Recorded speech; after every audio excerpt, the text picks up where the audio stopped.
O que a gente vê ali no Metrópolis, já viu na Oeste, na Jovem Uhum, Pan, uhum. é um personagem ou é a tua pessoa mesmo, o Thiago Pavinato? Que eu não sei se você é Exato. assim na vida pessoal. É, Aquilo sou eu, mas sou eu quando estou disposto a. Olavo é do Carvalho, melhor canal de corte do YouTube. Veja que eu sou dos anos 80, né?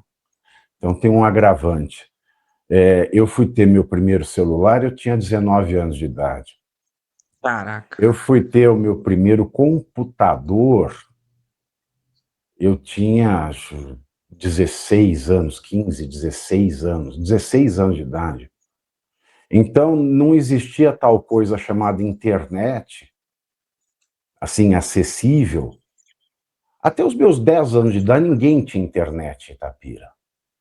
Era um negócio de outro mundo, né? A internet era coisa de rico, tu olhava alguém com celular. Eu lembro na minha época também, nossa, o cara tem celular. Pô, esse cara aí é o magnata, é Exato. o. E ainda mais, eu falo assim, os computadores eram pesados, de uso pessoal. A Apple só lançou o iPod, eu acredito que em 2003. Eu já estava na faculdade. Não existia smartphone. O smartphone começou a existir, eu estava terminando a faculdade. Eu vi uma fala Então, tua com hum, Augusto Nunes que me chamou muita atenção. Que hoje a gente te vê assim, pô, um cara bem sucedido no Metrópolis, o maior site do Brasil, mais acessado hoje. E uma fala tua me chamou muita atenção, que foi você dizer que para fazer a faculdade você chegou a dormir até no chão, Pavinato. Então, foi. Eu morei em República. Eu vim de uma família classe média bastante baixa, não tinha dinheiro, trabalhava, estudava, consegui fazer faculdade, porque é a faculdade pública, na USP, na época que a faculdade de Direito ali era boa, e eu morava numa república com outras 6 pessoas, e o espaço que dava era em um quarto já ocupado com uma cama, então o meu colchão ficava debaixo da outra, que eu puxava para dormir à noite. Isso foi ao longo de 4 anos, né? Porque se manter em São Paulo também não é fácil, por mais que você coma no bandejão da USP, por mais que você coma podrão toda noite, não é fácil se manter. E, não, e rede social, para você ter uma ideia, a rede social ela começou, eu estava no último ano da faculdade. nossa. Último ano da faculdade. Então, assim, não existia, se você é do interior, não existia a possibilidade de você acessar a intimidade da vida numa metrópole, como existe hoje. Tudo que a gente via pela televisão. Tudo que a gente lia pelo jornal. E, é claro, a televisão, o jornal, eles filtram a realidade. E a rede social, ela escancara, por mais que as pessoas coloquem filtro, ela escancara as realidades e ela permite que talentos do rincão do Brasil se revelem. Democratiza a Isso era informação, né? impossível, isso era impossível. Então, eu me formei e quando eu tinha 22 anos de idade, já com uma carreira nas costas, é que começou essa coisa de rede social e essa coisa de popularização. Eu já estava formado, advogando, conformado com a minha vida na advocacia. Então, muita dessa possibilidade de troca de carreira aos 37 anos se deu em razão desse mundo novo que nós vivemos e que até os meus 18 anos de idade eu não fazia ideia nenhuma que poderia existir. Quando eu tinha 18 anos, essa realidade para mim era uma coisa impensável, não só para mim, né, para 99% da população do mundo é uma realidade impensável, impensável. Então a coisa mudou muito. Hoje, né, as pessoas que estão no interiorzão, elas têm a chance dela através da internet. Elas têm a chance dela através da internet, mas também tem o seu ônus, né? Tudo tem um bônus e um ônus. Qual é a parte ruim disso tudo? A parte ruim disso tudo é que você tendo acesso ao que os outros fazem, você tendo acesso à realidade dos outros, e muitas das vezes, a maioria das vezes, uma realidade filtrada, quando você tem acesso ao sucesso dos outros, às vezes em tenra idade, você começa a ficar deprimido. Então, hoje a gente tem uma geração de crianças, né? Crianças na fase da puberdade e jovens deprimidos, desmotivados, desencantados com a vida, porque o pecado da inveja é uma coisa natural do ser humano.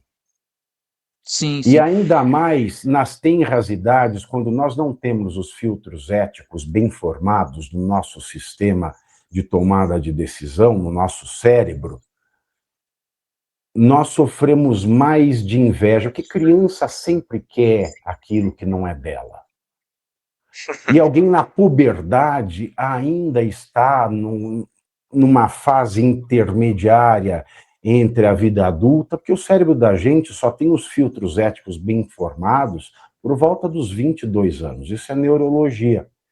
Então você cria uma sociedade de frustrados logo de início. E a frustração da inveja, a frustração de se sentir menor, porque por que ele, mais novo que eu, consegue tanto e eu não consigo nada? Isso desmotiva a estudar, isso desmotiva tempo de leitura, isso desmotiva a atenção na aula, isso desmotiva você fazer a tarefa de casa. Então, tudo isso é uma bola de neve que leva essa pessoa a um fracasso vocacional para o resto da vida. Essa é a grande E, tragédia. e é aí onde que o PT captura grande parte do público jovem, né? Que tu tem um monte de gente frustrada olhando a vida de celebridade, gente, oh, esse aqui tá melhor que eu. Que nem tu disse, às vezes a pessoa não tem a paciência de começar uma carreira de baixo, com humildade, saber que Não, quando hoje a tu começa. pessoa se forma, ela já quer ser CEO da empresa. Sim, eu trabalhava numa fábrica antes, e o pessoal mais jovem, quando chega, eles não querem puxar carrinho, puxar caixa, fazer o serviço de arigó, assim, quando tu começa. Essa é a realidade. O pessoal já quer chegar de gerente, já quer chegar de chefe, já quer chegar mandando. E qualquer profissão, seja jornalista, advogado, tu vai ter que dedicar um tempo para estudar, para fazer as pequenas coisas até virar alguém que nem da tua estatura hoje no jornalismo, né? Você veja, as coisas mais importantes para o sucesso numa carreira séria, né? Não, influenciador hoje virou uma carreira, ela pode ser séria e pode não ser. Mas a não ser que você seja um sujeito que é um produto, ou seja, você mostra o seu corpo, até para mostrar o corpo você precisa do tempo de malhar, mas malhar dá para você se filmar malhando, isso também virou uma atividade. Agora eu falo das carreiras intelectuais. As carreiras intelectuais, que são as carreiras que exercem aqueles que, mesmo que a gente não os conheça, aqueles que estão mais próximos do poder. O poder que permite as pessoas se prostituírem na internet ou não, o poder que permite o empreendedor ter o seu negócio ou não, o poder que permite a tecnologia avançar ou o poder que obriga a tecnologia a regredir, o poder que influencia a tomada de decisão política, o poder que influencia a tomada de decisão judicial. Por detrás das carreiras que chegam mais perto do poder, as atividades dessas pessoas são intelectuais. Para um jornalista, para um advogado, até mesmo para um escritor de novela, e até mesmo para um ator, pegando profissões mais próximas da gente, a parte mais trabalhosa e que garante o sucesso dessas empreitadas é a parte do estudo. E não dá para fazer live estudando. E o estudo toma muito tempo. E não dá para ter engajamento estudando. Muita gente me pergunta, gente que está na TV, aberta, fechada e na internet, muita gente me pergunta como é que você constrói o seu personagem? Porque eu comecei no jornalismo, no telejornalismo, em Isso é uma 3 pergunta legal. meses. O que a gente vê ali no Metrópolis, já viu na Oeste, na Jovem Uhum, Pan, uhum, é um personagem ou é a tua pessoa mesmo, o Thiago Pavinato? Que eu não sei se você é exato. assim na vida pessoal. É, Aquilo sou eu, mas sou eu quando estou disposto a estar em grupo. Porque eu sou uma pessoa, eu cultivo muito o hábito de estar sozinho. Por que o hábito de estar sozinho? Porque eu sou maluco, não, ninguém gosta de solidão e isso é uma coisa difícil de você se acostumar. Mas por que o hábito de estar sozinho? Porque o hábito de estar sozinho proporciona o maior asset, o maior bem para você conseguir estudar, que é o silêncio. Estudar profundamente requer não parar para dar bom dia. Estudar profundamente, e isso é muito sério. Estudar e escrever, porque eu também escrevo, são artes extremamente solitárias. Então, ou você se dá bem com isso, ou você não consegue chegar ao âmago do que você projeta para a carreira que vai ter esse estudo como base, como fundamento, como conteúdo. E aí muita gente pergunta, primeiro do personagem. É claro que tem um quê de personagem, porque sou eu, Thiago Pavinato, em sociedade, mas de uma maneira caricaturada, exagerada. Porque eu, na minha vida pessoal, eu não gosto muito de falar. Eu odeio conversar. Eu odeio responder o WhatsApp. Eu odeio falar por telefone. Eu não gosto de conversar. Não gosto. Eu ô gosto de Pavio, dar aula. Eu gosto da palestra. Então aí todo mundo pergunta, mas como é que você fala tanta coisa assim da sua cabeça?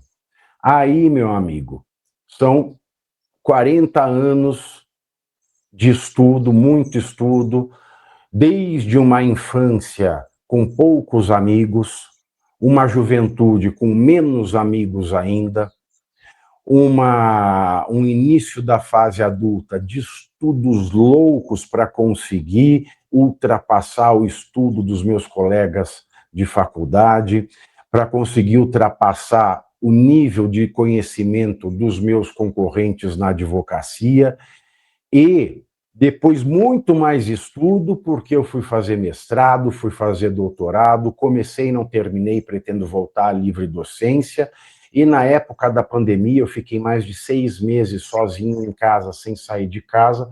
E essa época foi uma coisa absolutamente insana, porque em 6 meses eu li 328 títulos. caraca! Então, às vezes eu saio, eu volto para casa, porque eu falo, não vou ficar ouvindo esta conversa, eu tenho muito livro para ser lido na minha casa. Então, a minha casa é um santuário de livro, é dessa dedicação profunda, dessa dedicação que não dá engajamento, que não dá para fazer live, que ninguém vê, que saem as pérolas, que saem as piadas, que saem as intervenções, que saem os comentários, tudo que está dentro da minha cabeça. Então, isso são décadas inteiras de estudo. É uma vida inteira de estudo.